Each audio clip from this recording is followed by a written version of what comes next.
स्वामी, जैसे आपने स्ट्रेस और एंजाइटी की बात की, तो नॉर्मल लाइफ में तो लोगों को यही पता होता है स्ट्रेस का, एंजाइटी का। जहाँ अगर स्टूडेंट लाइफ की बात करें तो जो डिसीजन मेकिंग है उनकी, तो उसमें उनको प्रॉब्लम्स आती हैं। तो एनेग्राम कैसे सपोर्ट करता है इन चीज़ों में?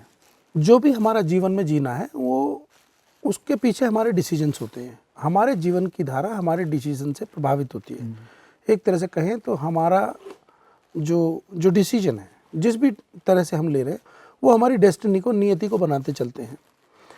स्टूडेंट लाइफ वो लाइफ है जिसके सामने अभी वो बस वो तैयार हो रहे हैं ज़िंदगी के रण में और समर में जाने के लिए। तो अगर इस तल पर, इसी स्थान पर, इस जगह पर उनको कोई एक सेल्फ असेसमेंट का और सेल्फ मॉनिटरिंग का एक अच्छा कोई ग्राउंड मिल जाए, कोई टूल मिल जाए, तो वो समझ जाएंगे कि हमारे ये चैलेंज है और हम इस ओर ध्यान नहीं दे रहे हैं, हमें ध्यान देना चाहिए। उदाहरण के लिए अगर कोई व्यक्ति बहुत इंटेलिजेंट है, इंटेलेक्ट है, कॉग्निटिवली वो बड़ा ही एक्टिव है, यानी वो सोचने समझने की क्षमता ज़्यादा रखता है, तो वो नेचुरल वे में, सहज रूप से इसी आधार पर अपनी लाइफ के डिसीजन ले रहा होता है ज़्यादातर, क्योंकि वो उसको ईजी पड़ता है, उसके लिए उसको ज़्यादा एफर्ट नहीं लगाने, वो नेचुरली कर सकता है इस चीज़ को। लेकिन लाइफ में ऐसे बहुत सारे मौके आते हैं जहाँ पे उसको इमोशनल डिसीजन लेने चाहिए, लेकिन वो नेचुरल वे में कॉग्निटिव से डिसीजन ले लेता है, तो वो लॉन्ग रन में उसको कभी भी सेटिस्फाइंग नहीं होंगे। तो सफलता के साथ साथ सुफलता भी तो होनी चाहिए। कल को पैसे तो कमा लें और बड़े मकान, गाड़ियाँ, बंगले तो बना लें, लेकिन खुशी ना रहे तो फ़ायदा क्या है। ऐसे ही जहाँ पर बहुत लोग जो ज़्यादा इमोशनली एक्टिव लोग हैं, वो हर डिसीजन इमोशनली ही ले लेते हैं। जो उनको अच्छा लगता है, जो उनको अच्छा फील होता है, वैसे ही डिसीजन लेने लगते हैं। जबकि कई बार बुद्धिमानी से रुक के उस तरह के डिसीजन लेने पड़ते हैं, लेने चाहिए, जो देखने में तो कठोर लग रहे होते हैं या देखने में तो अच्छे नहीं लगते हैं, लेकिन समय की और परिस्थितियों की मांग ये है कि भविष्य के लिए वैसे डिसीजन लेने ही चाहिए। जैसे कड़वी दवाई खाने के लिए किसको अच्छी लगती है, लेकिन खानी पड़ती है बीमार को। तो एनियाग्राम की हेल्प से ये पता चलता है कि कोई व्यक्ति किसी खास रिसोर्स का ज़्यादा उपयोग कर रहा है, यानी वो इमोशन का ज़्यादा उपयोग कर रहा है, या अपनी बौद्धिक क्षमता का ज़्यादा उपयोग कर रहा है, या वो सिर्फ फील से चल रहा है, यानी कि अपना इंस्टिंक्ट को यूज़ कर रहा है। तो अगर एक रिसोर्स को वो ज़्यादा एक्सेस कर रहे हैं, ज़्यादा उपयोग कर रहे हैं, तो बाकी दो रिसोर्स अंडर यूज छूट जाएंगे। और लाइफ का विकास है सभी डायमेंशन में। हम बच्चे भी होते हैं, कभी जवान भी होते हैं, फिर बूढ़े भी होते हैं।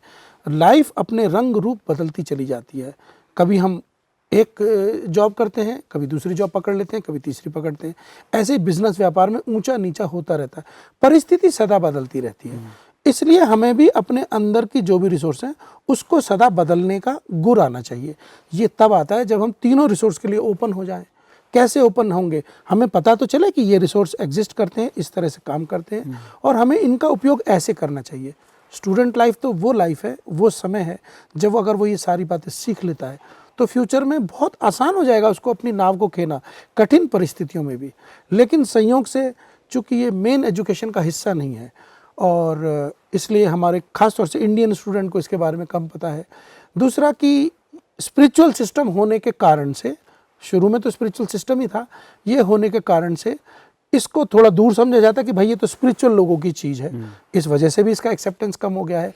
और प्लस तीसरा कारण ये है कि ये सारी नॉलेज वेस्ट में बनी, इंग्लिश में उपलब्ध है, तो इस कारण से भी हिंदी में कोई किताबें नहीं है, या एक दो किताबें हैं वो बड़ी कॉस्टली होती हैं अंग्रेज़ी की, या हिंदुस्तान में पहुंचती नहीं है। तो इस कारण से भी एक ये कारण बन गया है कि ये जो एक पावरफुल सिस्टम है, हमारे हिंदुस्तान में इसका एक्सेस उतना नहीं हो पा रहा है। लेकिन स्टूडेंट्स के लिए हम कुछ वर्कशॉप करते हैं, और जो भी यहाँ से करके गया है उसको लाइफ में बड़ी क्लैरिटी आई है, डिसीजन लिए हैं। और बहुत सारे प्रोफेशनल्स ने भी इसके वर्कशॉप किए, तो उनको लगा कि उनको लाइफ में जो भी छोटे छोटे कारण थे, छोटे छोटे, जो कि जटिल समस्याओं को पैदा करते हैं लॉन्ग रन में।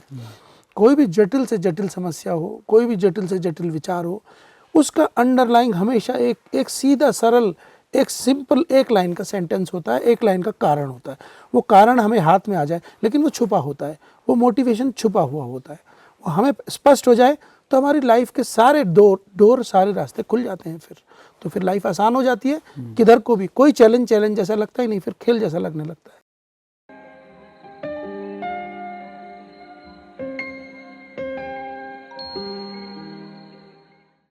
तो उम्मीद करते हैं कि आपके जो भी प्रश्न रहे होंगे उसका उत्तर आपको मिल गया होगा। तो कोई भी अगर और प्रश्न आपका है तो नीचे कमेंट बॉक्स में उसको डाल दीजिए। तो हम कोशिश करेंगे कि आगे ऐसा ही और सेशन हम रख सकें, या छोटे छोटे सेशन और आगे हम आपके साथ शेयर कर सकें, जिसमें ऐसे जो क्वेश्चन ध्यान से संबंधित क्वेश्चन है वो आपके साथ शेयर करें। तो हमारे साथ बने रहने के लिए बहुत बहुत धन्यवाद।